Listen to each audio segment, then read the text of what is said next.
Si ets dissenyadora o dissenyador, segur que algun cop t'has preguntat per què dissenyem de la manera que ho fem. Per què utilitzem grids, per què fem servir certes tipografies, per què algunes composicions ens semblen correctes i altres no. I és que la resposta a tot això no està en les tendències, sinó en la història. Perquè la història del disseny gràfic no és que sigui una llista de noms que t'has de memoritzar, sinó que és una cadena de coses que han anat passant i que han donat lloc a com dissenyem avui en dia. Hola a totes i a tots, jo sóc l'Helena, dissenyadora gràfica i il·lustradora, i aquest és el capítol 5 de Cròniques d'una creativa. Una sèrie on parlem de creativitat, disseny, museus, llocs on trobar inspiració i de tot allò que ens motiva a crear en un món on tothom parla d'intel·ligència artificial. Perquè la creativitat necessita una cosa molt bàsica: mirada, temps i història. Tindràs petits tastets creatius en format vertical a Instagram i TikTok i els capítols complets a YouTube. I doncs, en el capítol 5 de Cròniques d'una creativa parlaré de la història del disseny gràfic. De veritat que ho he intentat dividir en capítols perquè no sembli un tostón, en 7 capítols, una mica dividits per eres que van marcar un canvi fort en el disseny. Així que començarem per al primer capítol, els inicis. I és que abans de parlar de disseny gràfic, de logotip, de tipografies, de colors, hem d'anar molt més enrere. En un moment on el disseny no era una professió, sinó que era una necessitat, perquè comunicar sempre ha estat una qüestió de supervivència. Si pensem en les pintures rupestres, normalment les visualitzem com art, però en realitat no ho eren. O sigui, no pintaven per decorar les coves, sinó que pintaven per poder comunicar-se, per poder explicar, per poder avisar, per poder transmetre coneixement. I és que amb el temps dibuixar animals no era suficient, ja que la informació es va tornar molt més complexa. I aquí entren els jeroglífics, signes que no representen coses, sinó que representen idees. I aquí es produeix un gran canvi, ja que no dibuixem el que veiem, sinó el que pensem. Qui sabia escriure tenia poder, però qui sabia comunicar en tenia encara més. La comunicació visual servia per crear lleis, expandir religions, controlar el comerç i construir imperis. I és que la comunicació visual no era neutra. De fet, mai ho ha estat, perquè és que el disseny sempre ha estat una eina de poder. Però en tot això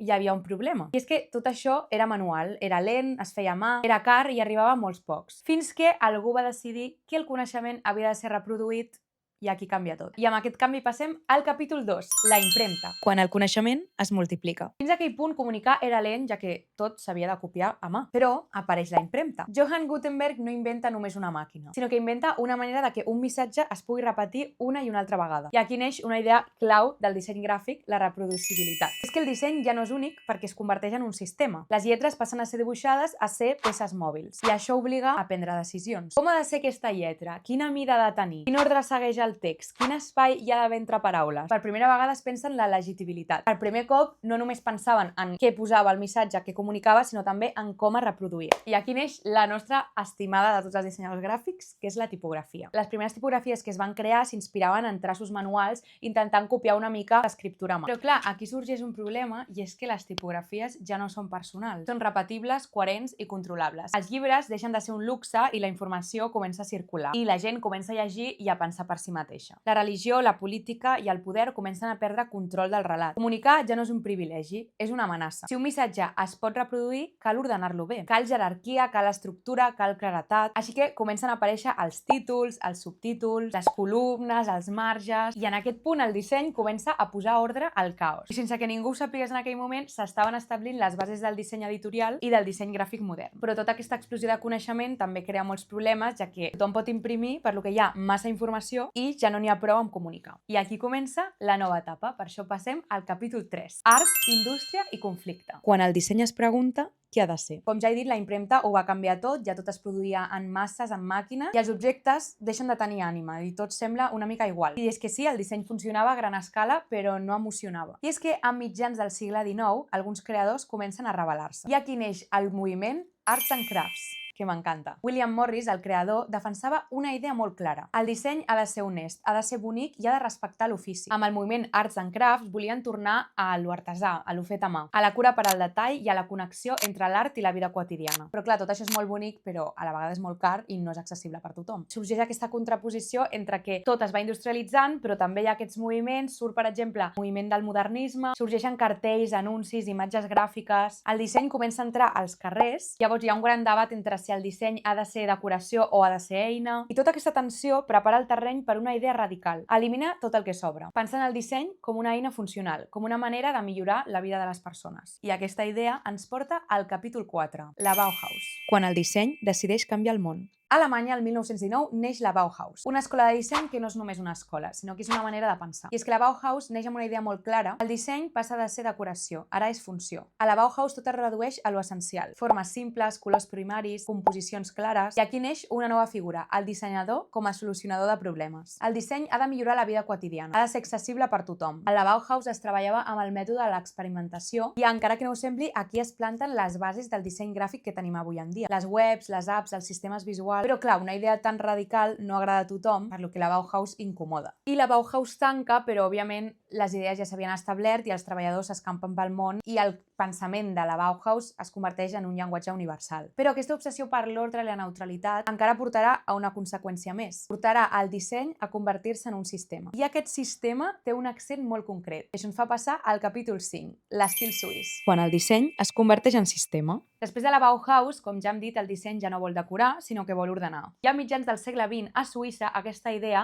es porta fins a l'extrem. Neix l'estil suís, també conegut com a estil tipogràfic internacional. Aquí el disseny busca claretat absoluta. El dissenyador desapareix, el missatge és el que importa. Res està col·locat per intuïció, tot respon a un sistema. I la tipografia es converteix en l'eina principal. Aquí neixen les tipografies de pal sec, netes, sense adorns, com per exemple l'helvètica. Lletres pensades per ser llegides de manera ràpida. I aquest estil encaixa perfectament amb un món que es globalitza. Les empreses internacionals necessiten comunicar el mateix a tothom. I el disseny suís funciona. Funciona també que es converteix en norma, en estàndard. I durant dècades això és el bon disseny. Però òbviament quan alguna cosa es converteix en norma també apareix una crítica. Començava a pensar que era massa fred, massa neutral, que on quedava l'emoció. On és la veu del dissenyador? I aquesta pregunta comença a incomodar. Perquè on és el caos? On és l'expressió de les persones? I aquí un altre cop algú decideix trencar la norma i per això passem al capítol 6, el postmodernisme. Quan el dissenyador decideix cridar. Després de dècades d'ordre, de silenci visual, de neutralitat, alguns dissenyadors es cansen, normal. Perquè és que el món no és neutral, llavors per què ho ha de ser el disseny? És que el postmodernisme no vol normes ni rígides ni intocables. Vol emoció, expressió i veu pròpia. I aquí el dissenyador torna a aparèixer.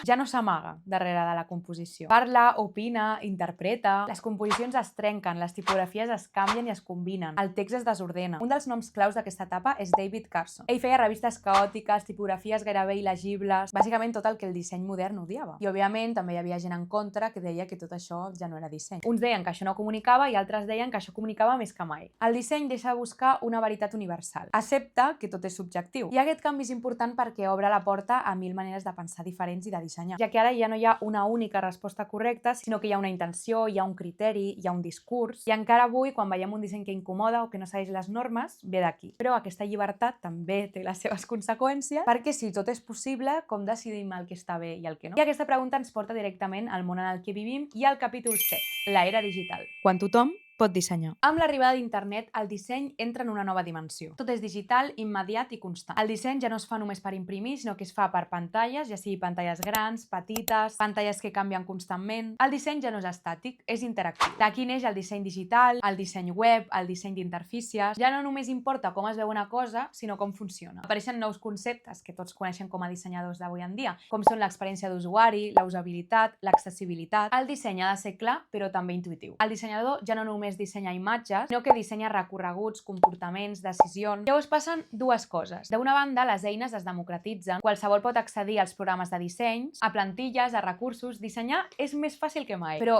d'altra banda, mai hi ha hagut tanta informació. Així que estem competint per atenció, per segons, perquè ens mirin. El disseny ja no només comunica. Ara, el disseny ha de destacar. I aquí sorgeix la pregunta. Si ara tothom pot dissenyar, què fa especial a un dissenyador? I la resposta ja no està en l'eina, sinó que està en el criteri, en la intenció i en entendre el context. El dissenyador ja no és qui sap fer servir el programa, sinó qui sap decidir, qui sap comunicar i qui sobretot entra al 100% dins de la història del que vol representar. Aquí, per exemple, faig un petit incís. Fa uns mesos vaig anar a un festival de disseny i unes noies van parlar sobre el seu procés a l'hora de crear marques. I elles, abans de dissenyar qualsevol marca, per exemple, si la marca era per representar un restaurant, anaven al restaurant, entenien la història de per què els que els havien demanat aquesta marca volien crear-la, el per què havien creat el restaurant, què volien transmetre. És com ser dissenyador, al final, és com ser una mica periodista, t'endinses dins del que vols dissenyar. I jo crec que això és una de les coses que ens diferencia de la intel·ligència artificial. I parlant d'intel·ligència artificial, amb l'arribada de la IA, aquesta pregunta encara es fa més gran. Ara, el valor del disseny ja no només es basa en el resultat final, sinó en tot el procés. I sí,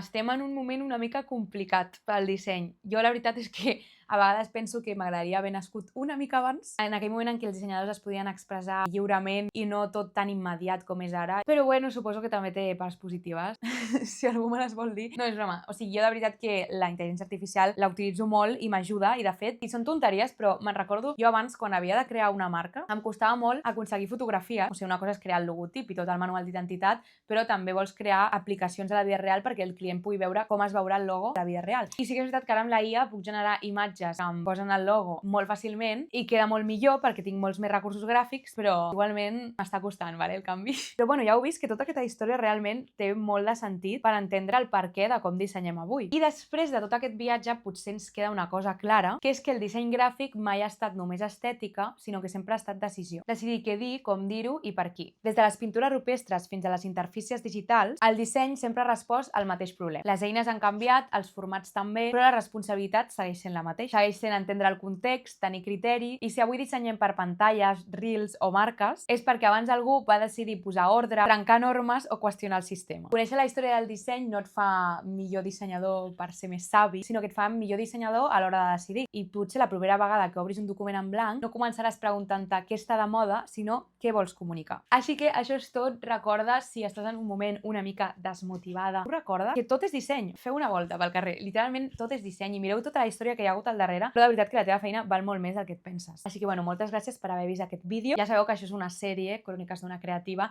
així que si voleu veure els altres capítols els podeu trobar al meu perfil. Si us està agradant aquesta sèrie us demanaré que us subscriviu al canal, ja que és molt important, i també si voleu em podeu seguir a xarxes socials, que penjo molt contingut creatiu i em faria molta il·lusió. Així que ens veiem en el pròxim capítol. Adeu!